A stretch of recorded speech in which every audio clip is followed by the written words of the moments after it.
নমস্কার, কেমন আছেন সবাই? শিকদাস লাইফস্টাইলের আর একটা নতুন ভিডিওতে সবাইকে অনেক অনেক সুস্বাগত জানাই।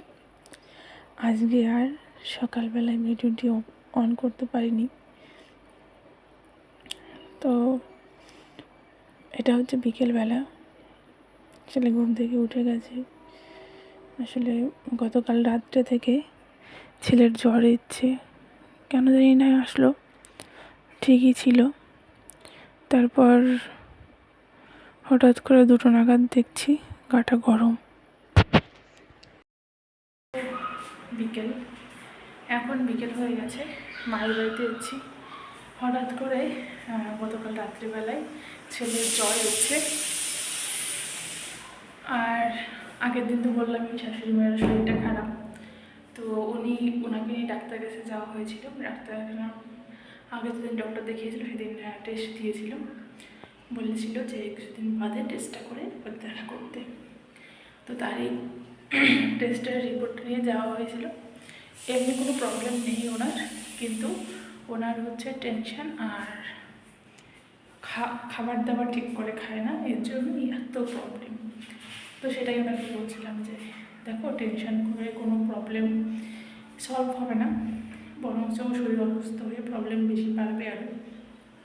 আর এখন বয়স হচ্ছে, আগে কী খেয়েছো না খেয়েছো সেটার কথা পড়ে, কিন্তু এখন তো আবার খাবার দাবার ঠিক করে খেতে হবে। যেমন মাছ দিলে বলবে এত বড় মাছ আমি খেতে পারি না, ডিম খেতে ইচ্ছা করে না, দুধ খায় কিন্তু অল্প, খুবই কম, মাংসটা তো খাই না।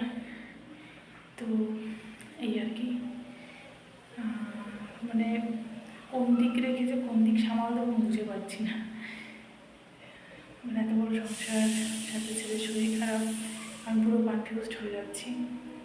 তোমরা একটু ভগবানের কাছে প্রার্থনা করো যেন আমার ছেলে আর আমার শাশুড়ি মা তাদের সুস্থ হয়ে যায়। কেননা বাড়িতে যেই হোক অসুস্থ থাকলে ভালো লাগে না, আর ছেলে ছোটো তো এই জন্য একটু কষ্টটা বেশি হয়।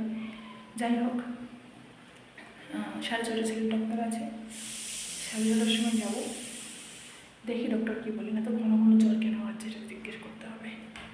তো দেখতে থাকো, আশা করছি ভালো লাগবে। তো তারপরে ছেলেকে খাইয়ে দিয়ে দেখো রেডি হয়ে বেরিয়ে পড়েছি। ডক্টরের অ্যাপয়েন্টমেন্ট নেওয়া আছে, ছেলেকে ডক্টরটা দেখিয়ে নিয়ে আসি। ট্রেন ধরে চলে যাচ্ছি ব্যারাকপুর। আসলে এখানে ট্রেনে করে আসলেই সুবিধা হয়, মানে আমাদের স্টেশন থেকে উঠলাম, এক স্টেশন পরে ব্যারাকপুর নামলাম, এখান থেকে পায়ে হেঁটে 2 মিনিট লাগে।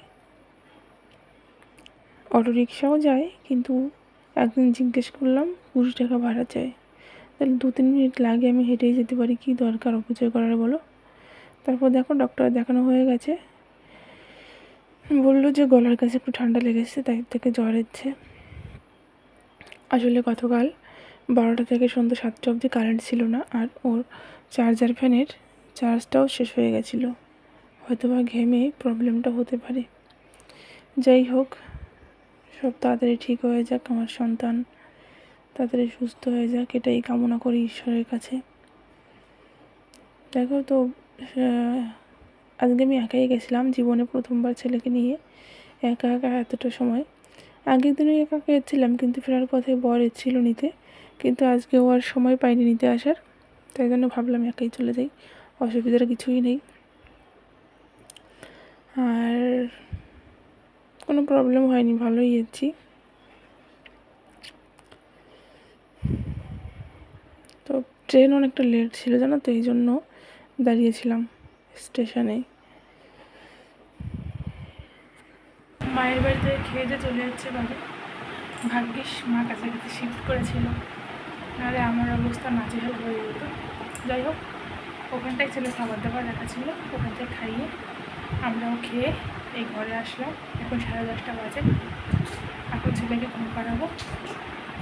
তো দেখা হবে অন্য কোনো ভিডিওতে।